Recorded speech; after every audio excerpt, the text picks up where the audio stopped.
I know a lot of people have been critical about the lockdown. They're saying, I don't get to see nature. I don't get to see nature. I get to see nature. Look at that. Look at them mountains right there. I got all the nature I want thanks to my internet. Hell, I don't need to go outside. Just look at that. I can see nature. I can see dirty stuff too.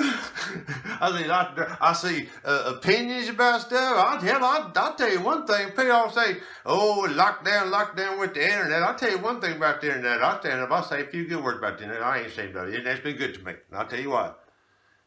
I didn't have an opinion before the internet came along. Internet gave myself back to me.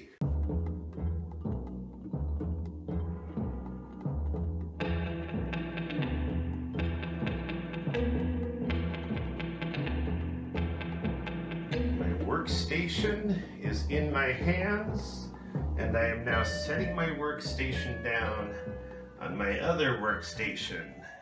This is my workstation and my workstation alone, and nobody else is allowed to touch it. Now, my work for the day. Item 1, Operation Deceive Mother. Question. How does a 46-year-old man justify living rent-free with his elderly and infirm mother? Answer, the 46-year-old man suffers from some type of mental health disorder. Therefore, ipso facto ergo sum, mother is being a bully by asking for rent. I shall present this interesting tidbit of data to the old bird presently. Oh, mother! I have a few words to say about so-called fiscal responsibility.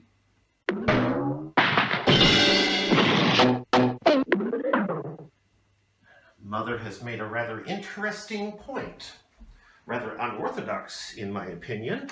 Despite all scientific logic and cyborg reasoning combined with some Dungeons and Dragons fantasy, apparently I am supposed to look for a job. Well, let's start with our good friend, Mr. Internet. Jobs. Breaking news. Coronavirus lockdown, stay at home and do not look for jobs.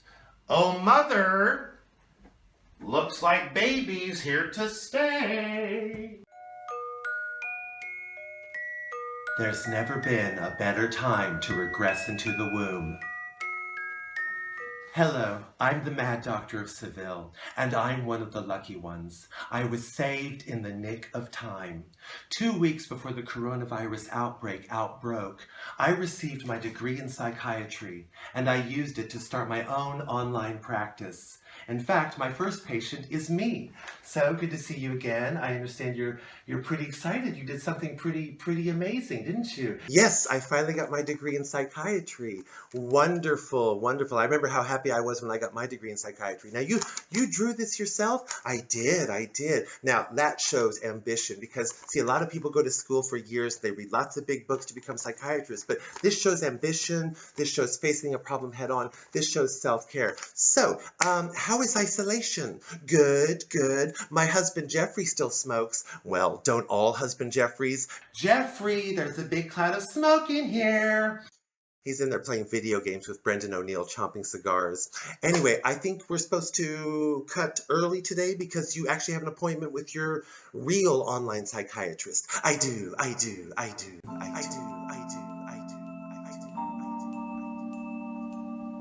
Sorry to keep you waiting. Let's pick up where we left off last time. Why do you continue to attend sessions with the Mad Doctor of Seville, when quite clearly there is contained within her name a clue as to her efficacy in the field of psychiatry, i.e. mad? Are you mad? Or do you just like to flirt with madness? Do you like to dance like a woodland nymph on the banks of the river Madness, and yet not dare to tread your foot in its murky waters? What have you ever done in your ordinary life that has been mad? Well, I am doing this video right now with all these characters. Oh yes, I forget. This video. These characters. Something that the ancients would have called in ancient times art. Those halcyon days of imagination and creativity are long over, my friend. They say certain people are suited for certain times. You obviously are not suited for any time at all. Because whether you like it or not, soon this idyllic landscape that you treasure so dearly will be dotted with tiny little towers, each with the sole purpose of making your artistic reality ever more virtual. And no, I'm not talking about 5G. Unlike you, I believe unflinchingly in the cold virtue of technological progress. And I have an eye always to the future. I know there are many more numbers much bigger than 5. 6G, 7G, 8G, 9G, 10G, 11G, 12G, 13, 14, 15, 16, 17, 18, 19G. But back to the present.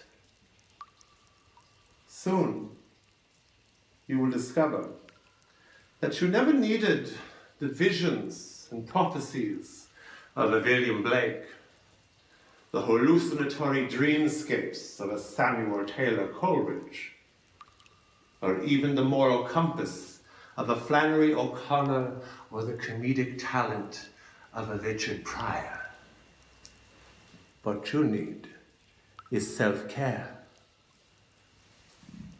Who likes sweets?